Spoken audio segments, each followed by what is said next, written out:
среда 17 часот и 15 минути. Почитувани гледачи, ви благодарам што сте во пат на фреквенцијата на телевизија Сонце да го проследите најновото издание од емисијата од своја страна. Мој денешен гостин е доста препознатлив лик од театарската сцена, меѓутоа и неговиот лик е и синоним за македонските народни приказни. Велам топло добре дојде за Владо Дојчиновски, актер. Ви благодарам што ја прифативте мојата покана да бидете дел од своја страна на телевизија Сонце. Добре ве најдов. Ви благодарам за поканата. Убаво се чувствувам. Убава најава и баш така си тргнавме така по народски добре дојде, добре најдов. Добре најдов, ете така. Многу се радувам за македонско овој ние интервју. тоа наше. Така. Многу се радувам за овој наш муабет од причина плюс што јас растев со вашиот лик од македонските народни приказни. Сум остарел, значи. Добре, ајде, малку. Добро. Меѓутоа Добро, се уште растите. Се уште, и јас се уште растам. Така, постојано растеме. Меѓутоа и човек пред мене кој има навистина што да каже. Исклучиво синоним за македонските народни приказни, меѓутоа, ајде од почеток, како започнува кариерата на Владо Дојчиновски, актерската кариера? Актерската кариера зависи ако земе професионално од 2006 година. А ако земеме со идејата за актерска кариера, Со идејата да земеме. Тоа е како многу актери, мислам, кај нас актерите и во разговори вака со други, си мислиме дека може само ние сме имале таков порив, ама горе-долу се наоѓаме така дека сите сме почнале на сличен начин. Јас почнав да трнеме од приказните. Јас сум охриѓанец. Така. Трнав како дете, како обожавател, како гледач на македонските народни приказни тогаш одеа приказните месечини еднаш кај тоа во четврток во 15 часот на МТВ1 тогаш. Толку канали имаше, тогаш беше МТВ1. И една од најгледаните и најубавите работи беа приказните. Фала му на Бога до ден денес ми се чини дека е така. Со нетрпение ги чекав. Ја имам, ми се чини, на видеоленти. Така тогаш беа видеоленти, снимано секоја епизода од македонските приказни. Чекав да ја снимам. И после тоа не знам колку пати сум ги прегледал, се сеќавам дека ги знаев сите реплики од приказните, така звезди за мене беа незамисливо дека пазите дека ден денес ќе работам со нив. Бил Ѓорги Колозов, Шенка Колозова, Ванчо Петрушевски, Гоце Тодоровски, така натака. Им ги знаев сите реплики и точната интонација како се кажани, емоцијата со која се кажани, се што се случува во приказната, дури кога ќе имавме гости дома, јас им кажав, гледа, чекате да ви пуштам, имам нова приказна снима, и сега вака ќе каже. Сега, значи да не оставиш да гледаат на рад луѓето така, и им ја раскажувам приказната, таа возбуда, значи. После тоа дојде, кога малку пораснав и сватив дека можам нешто слично да правам, дојде моментот во дворот кај мене, со черги, што се нашло, кебиња, од кај мене дома, сукни на мајка ми, панталони на татко ми, сакоа и сите такви работи, што ми се нашле, да изнесам се во двор, секој ден по нешто, и нормално со другарчиња од малото, така, да си замислуваме дека правиме представи. И што беше интересно, тоа што им ги измислував текстовите веќе и им кажував дека дури ги режирав сценарија, правење се така како треба да изгледа, па дури трнавме да наплаќаме карти, да делиме по малата од врата на врата, да има представа. Тоа е навистина пример дека сонот навистина станува реалност. Да, почнува ужо и тоа по некоја символична цена, 1 денар, една карта, 2 денари. Кој дал, и ни малку значење тоа, битно беше имавме публика дека ќе ни дојде, што ќе не гледа, дека сме спремниле представа. Так. Подоцна веќе дојдов на идеја во една од локалните телевизии во Охрид да понудам како проект ние деца демек да снимаме приказни. Така со деца, со детски и дури го направивме тоа снимивме не знам колку епизоди кои што исто сценаријата јас ги работев, ги правев.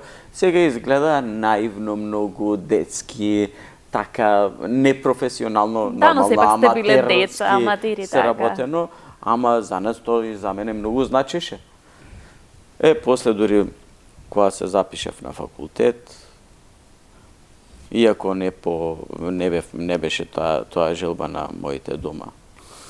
Така, бев запнат, се запишев на факултет и дојде понатаму контактот прво со Шенка Колозова, многу пати сум го спомнувал тоа, дека 2003 година, после смртта на царот на Ѓорги Колозов, приказните престанаа да се снимаат. И имаше една пауза. Значи до 2006 година, кога ги иницирав, буквално напишав едно сценарио како за пилот епизода од приказните, ја побарав Шенка и го понудив. Во прво време беше тоа одбиено, као нема приказните крај, нема веќе да се повторат, не може да се снимаат, ништо од тоа. Бев упорен, отидов до кај неа, го и рече, добро, ајде ке снимиме една пилот епизода. И снимивме исто во Охрид, телевизија Морис, локална беше тоа, сега ми се чини дека веќе не постои. И излезе многу добра епизода. Игра Ванчо Петрушевски, Дубравка или Снежана Киселички, така беше, Шенка, јас, во епизодата не ми текнува сега кој друг беше. Зорица Панчич, ми се чини беше, како и да. И се сеќам Измеќерот и тројцата браќа нешто беше. Чорбаџијата која прават договор таму, кој ќе работиш, вика, додека некој закука зимското пиле или кој прв ќе се налути, него кожата ќе му ја одериме и опинци од неа ќе направиме. Таа беше прва епизода. И ја снимивме, излезе многу интересна и многу убаво излезе за тоа време. И се решивме да продолжиме да ги снимаме така приказните. Кој го препозна талентот на Владо Дојчиновски? Дали Шенка може да беше таа? Прва Шенка. И после таа епизода, после тој серијал направивме некои 12 епизоди снимивме таму за почеток. Јас бев се уште на факултет, прва година тогаш бев, студирав. И Шенка баш тогаш кажа, вика, ти кога ќе го завршиш факултетот, ќе работиш со мене. И јас прва представа како го заврши факултетот беше во приватниот театар Колозов, патувачки театар, Убавицата и Ѕверот, детска представа. И после си трнав заедно да работиме, имаше многу представи, многу изведби изигравме, па да дојде до ден денес тоа еве, да си кажам нескромно дека јас го водам сега денеска тој театар Колозов и името што го носи театарот и што го водам тој театар, се трудам да е колку што е можно поуспешно, сум горд на тоа име. И сакам да Како биде беше како да што се треба. работи со тие големи имиња? Еве со конкретно Шенка, со Гоце Тодоровски, со Ванчо Петрушевски, учевте ли од нив? Беа ли несебични во давањето, односно во учењето на занаетот? Ај замислете си сега, така, некого сте го гледале, како од најмало дете, така, значи, го очекувате секој ден да го видите така на телевизија, да се појави, да го гледате со нив и наеднаш да дојде средба да треба рамо до рамо да работиш. Првата епизода кога ја снимавме заедно, ми се чини со опростение на публиката, народски кажано, ќе ги наполнев гаките. Значи се тресев целиот се тресев од значи таа одговорност, трема, таа возбуда, така. И се сеќавам на сцена снимавме со Ванчо Петрушевски, викам, полека, ми вика, застани, смири се, не правиме ништо, така. И ти си глумец, јас сум глумец и ти си како мене, така, чекај вака ќе ја направиме сцената. Мислам, после тоа веќе нормално, не само како колеги бевме и како многу добри пријатели сите, како едно големо семејство. Многу големо семејство и затоа и приказните воопшто беа се такви тие приказни како што ги гледа народот, таа има таа убавината, затоа што ние топлината семејството ја имавме помеѓу И до ден денес тие што работиме ја имаме меѓу нас. И до ден денес се слушаме, се комуницираме приватно, разговараме. И вистина, многу луѓе кои ќе ме сретнат тебе денеска, вика, ти имаш малку поразлична глума, односно ти си како старите глумци што глумат, Така, ја имаш јас така ме доживувам. Тоа е таа стара школа. Тоа е таа стара школа што имав можност да ја научам од тие глумци. Така. И тоа не знам, тоа нормално ми било и посочувано на грешки, и кажувано, ама пред се многу било тоа спонтано. Значи, не сега некоја да ти искара, ти грешиш, тоа вака, не. Предпоставувам, таму била тргната секоја суета, секој его. Апсолутно. Многу спонтано тоа и до ден денес тие се глумци, еве, и со Гоце до ден денес од повозрасните која работиме, до ден денес Гоце знае да сугерира на многу работи. Например, така, особено на помладите глумци сега, работата е ние, да речеме, еве, веќе и јас ке се ставам се уште во помладите, па и другите што се ептем помладите. Многу е битно дали ќе отрниме тој зид, така, тоа е егото настрана, сите што си го носиме на почеток, и тие работи што невидливо ни ги пренесуваат, дали ќе ги прифатиме или ќе речеме не. Значи, од нас е, тие даваат. Ние работата е колку ќе земеме од сега тоа. Така, пак ќе речем, Гоце, колку пати, особено сега во новите епизоди кои снимавме, доаѓаат нови актери и ќе застани, ќе им го каже истиот му обичај, ми го кажувал мене некогаш, првото основна работа, што ја кажува секогаш, вика, која е најдобра глума? Вика, кога ќе глумиш, да не глумиш. Аха. Да. Да не те сетат дека глумиш. Да не глумиш. И тоа е вистина многу тешко, ама тоа е тоа. Така и треба. И ги правиме, секојаш сме ги правиле диалозите, чекај, застани тоа, зошто така го кажуваш? Ај вака да видиме како ќе е поприродно, ај така како ќе е поприродно. Едноставно да е блиско, пријатно, убаво за слушање меѓу нас, како да си разговараме сега вака, и да тоа народски лесно, во леснотија да допре до гледачите. Така, од време кога работите со големите актерски имиња, до време кога го глумите царот, улога која што несомнено му припаѓаше на големиот Колозов. Колку е предизвик да се игра царот денес, знаејќи што се остави Ѓорѓи Колозов на македонските народни приказни, на актерството, на сцената? Ѓорѓи Колозов ја измисли формулата како треба да изгледаат народните приказни прво. Така, буквално еден формат. Значи, приказна земена од Цепенков или од Чапкарев или раскажана од некого, која што може да ја прочитаме, сега визуелно, да можеме да ја слушнеме и да гледаме, вака треба да изгледа на лесен, едноставен начин и прифатлив. Буквално ја измисли формулата како да биде тоа. Па дури формулата веќе царот е типизиран, тоа е царот, тоа е така изгледа царот. Пазете, ние како деца, ние која сме, мисле, реално да видиме цар, некогаш владетел. Сликата ни е таа. Да, за нас е таа. Инаку да земе владетел цар како би изгледал, сигурно би изгледал некој што треба ќе го води народот, што така па оди борби, војни таму, така што се случувало. Така страшни работи се случувале тогаш. Не, кај на царот беше мек и добар. Да. Така, мудар, добар царот. Ние имавме слика и до ден денес дека царот е Ваков. Некојаш бил, секој цар бил Ваков. Така. И направена е таа некоја рамка. Сега е многу тешко од моја позиција. Знаеш, дека да вметнеш нешто свое во тоа кога го играш, ама да не го расипиш претходното. Да, дефинитивно. Па да не испадни дека го правиш копија на тоа. Копија, така. Така? Така, мораш нешто автентично. Затоа што копијата е секогаш полоша од оригиналот. Мислам, јасно ни е. И а мора да го задржиш тоа, таа душа на претходниот мора да се провлекува тука.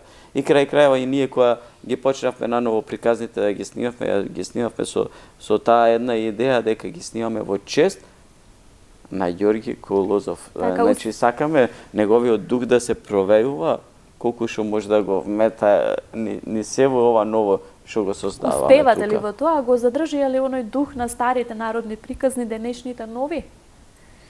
Тие кај што ги работиме ние се надевам дека да.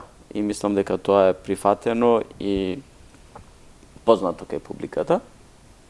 Мене ми е многу жал, секогаш јас не внимам, мислам, јавно кажувам тоа, се создадоа од тој бренд македонски приказни додека дури почнале да се сквернави премногу, затоа што се создадоа кој едно-две некоја телевизија му текна, ај приказни ќе снимаме, една приказ. И тоа се осеќа дека се снимани само за да се направи некаков продукт, да се има нешто, да се емитува таму. Меѓутоа, оној процес на создавањето на народните приказни...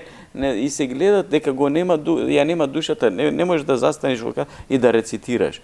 Или не знам таму. Мора да се секоја приказна да има пред се. Приказна е, раскажување. Луѓето ги раскажувале приказните за преку тоа да пренесат една многу голема филозофија на едноставен, народен начин. Односно, главното секогаш било дека доброто го победувало лошото. Така. И тоа кажано на едноставен начин и секоја приказна требало да има една полка да заврши. Се создадоа денеска приказни кои што јас на моите деца им забранувам, не им дозволувам, не сакам да ги гледаат зашто има многу со проштени безобразни работи внатре, а нема никаква полка. Тоа не може да се случи. Тоа не сме да биде така. И жал ми е што е тоа така, ама ете, ние се трудиме колку што можеме, па да речеме да го задржиме тој стариот дух на приказните. Ви годи ли денес популарноста и пошто е најпрепознатлив Владо Дојчиновски? Па популарноста секако дека ми годи. Да, само што јас искрено не се доживувам така. Мене многу луѓе ме знаат, ете јас најнормално си се популарност.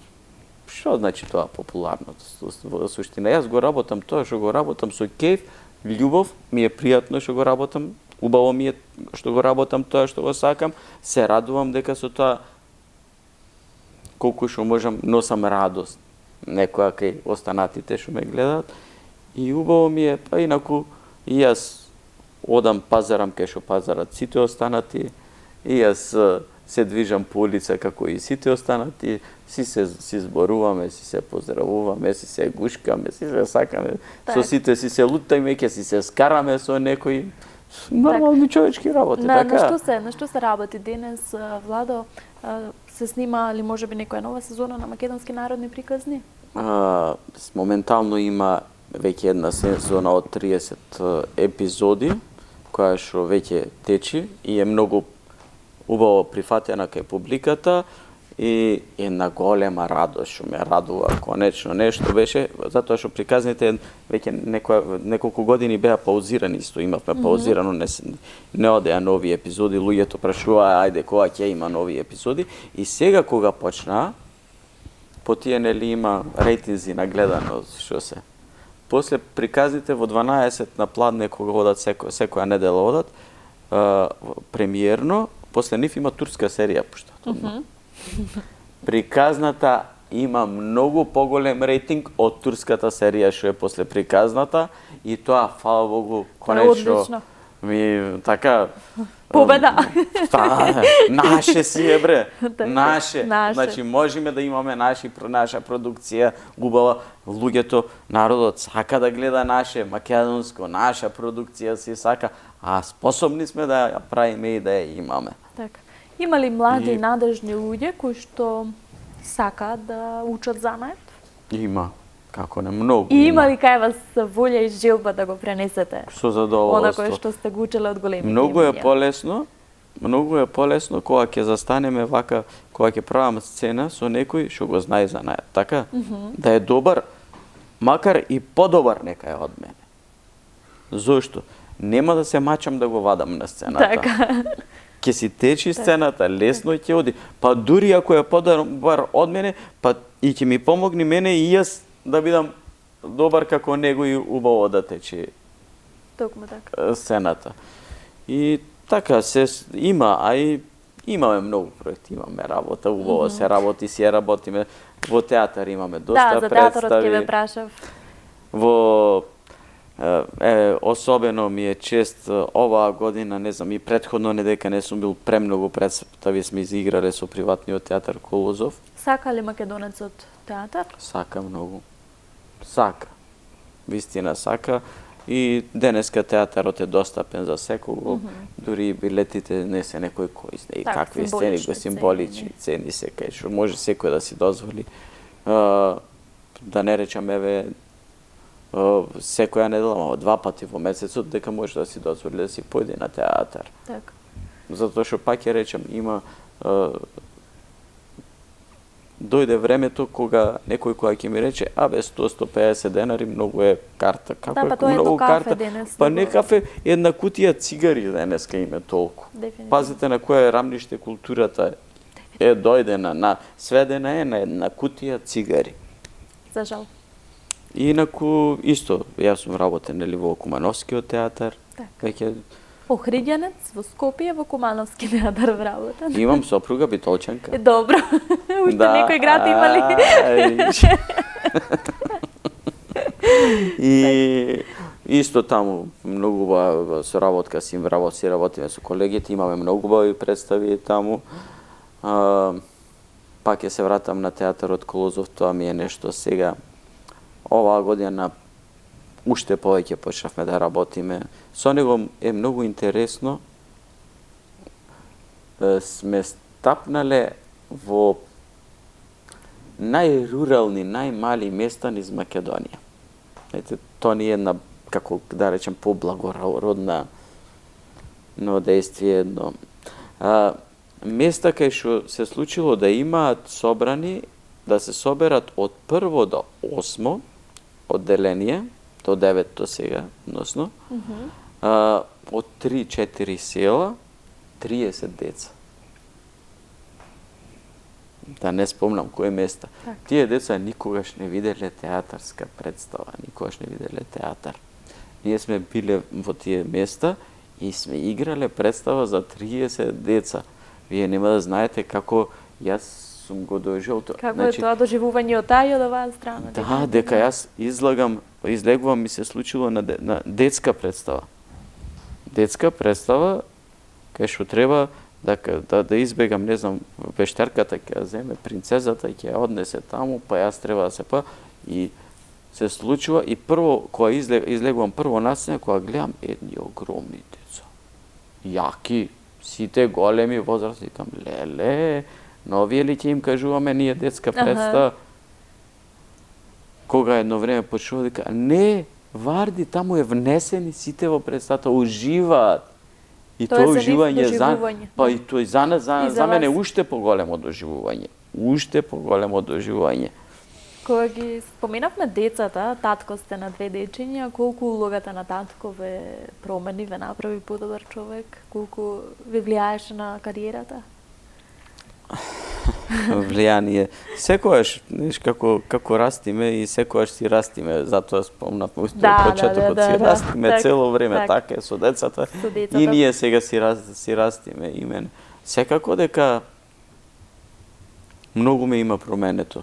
Знаеш, како викаме, една книга која ќе ја прочиташ на 15 години и после прочитаја на 30 години, па прочитаја на 50 години, секогаш ќе имаш 3 различни доживувања на неа.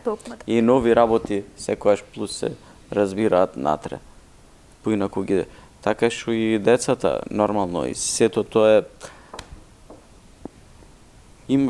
Мораш да ја одвоиш секако простор за децата, за семејството, за така да еден приватен живот. Ова не сме да се запостави, апсолутно исто работата. Ама се разбираме, јас син ми веќе сега има 5 години, со мене има доаѓано во театар уште од 2 години. Има една представа, ја играме Сказна за рибарот и Златната рибка. Не знам колку пати има гледано и сега пред некој ден, тато сакам да одиме на представа, само немој да е рибарот и Златната рибка, вика 100 пати ја има. Го гледаат ли тато на македонски народни приказни? Да. Малата уште е мала. Реално 2 години е. И главното кога ќе уиде, тато, играл главниот уабете, тато има капа. Таму нели носника, иако не, тато нема капа. Значи во главно е тоа се уште, а на Нестор, поголемиот, ми е баш сака и ужива кога ги гледа приказните и си ги гледа баш како приказни, дека нешто се приказна. Например, за разлика во театар, мене ми се има случајно и двајцата, Рибарот и рибката Нестор, која ја гледаше, тоа е еден, нели, познатата сказна според Пушкин, Рибарот и златната рибка, со алчната и лоша баба, која шо цело време го тера назад кај рибката да побара делото и ова, кога губи се. И цело време излага се на тава. И Нестор првиот пат која гледаше представата беше помал не можеше плачеше. Зашто тој имаше вистински доживување дека тато и јас, затоа што јас има на сцените, јас е толку емотивна е бајката, јас вистина на сцените плачам на некои од сцените, која викам од страмот, што не ми убаво, која ја викам златната рибка да се појави. Мене солзи вистина ми течат на сцена и син ми тоа кога гледаше и не можеше да го гледа првите пати. Затоа што каже тато, не сакам тато да плаче, не сакам тато да е тажен. Тука е малце таа работа, ама таа што ја правиме ние жртва малце кон уметноста во однос на семејството. Знаеш. Што друго прави Владо Дојчиновски во своето приватно време, во слободното време, покрај сите овие проекти? Владо Дојчиновски има многу интересни работи што ги сака. Некој друго хоби освен... Многу си сакам да си седам со друштво, си сакам со сопругата дома, знаеме некојаш и сами да си туриме винце, обожавателство на црвено вино. Азното само ќе си дојде, што вели? На црвено винце, да, пи си тутин, пи си каве, азното само ќе си дојде. И со песничка, така со меза да си направиме, многу сакаме да пееме двајцата. Со сопругата и пееме.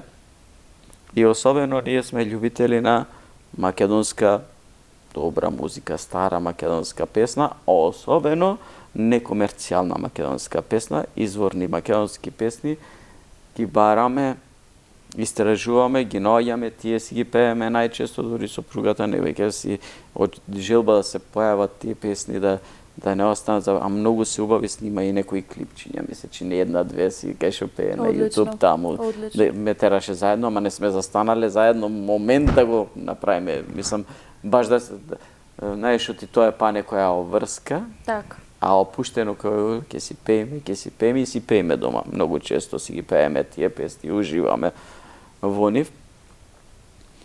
Со друштво исто така. Сега љубител сум на природа. Сакам многу да одам во природа, гледам да ги заразам и децава со тоа, значи да си ја сакаат природата. Го сакам риболовот. Одам многу често, гледам слободно време да искористам да заминам некаде по риба. Таму се полнат батерии, да претставувам. Кога е пролетниот, есенскиот, летен, некојаш исто период, шетам по планини, собирам печурки, кои што дома си ги правиме после за мезе додека да имаме, додека пееме нешто така да се така. Собирам печурки, разни други така плодови што ги дава природата. Претставувам ќе најдете време и за читање. Јас и моите пријатели од издавачката куќа Арсламина, така актер да не чита, тоа не оди некако. Ама и ме одмара. Доделуваме за секој мој гостин книга подарок од македонски автор, нели? Почитуваме македонска музика, македонска култура, македонска книжевност. Од Синуличка Трпкова никогаш не кажувам, се надевам дека ова убаво ќе ви се вклопи во домашната библиотека. Баш ќе ми се вклопим. Ви благодарам многу. Така, тоа е за вас. Ви Влади, јас ви благодарам. благодарам за издвоеното време, за овој убав топол муабет. Навистина искрено се радувам за ова наше интервју. Имаме што да говориме, имаме уште многу што да си кажеме, меѓутоа ќе оставиме за некоја понатамошна средба. Благодарам уште еднаш што прифативте мојата покана и што бевте дел од своја страна на Ви благодарам. Сонце. Ви благодарам исто и вас. Убавите муабети крај немаат. Крај немаат. Така? Така. Ама нека така. има и други денови да си правиме убави муабети, се да гледаме само носиме за убаво. радост за убаво да се Така. гледаме. Фала ви. Почитувани гледачи, од своја страна со нашиот Владо Дојчиновски ви благодарам што вие 30 на минути одвоивте дел од вашето скапуцано време и бевте на фреквенцијата на телевизија Сонце. Овде ве поздравувам и ви закажувам наша наредна средба за една седмица од сега.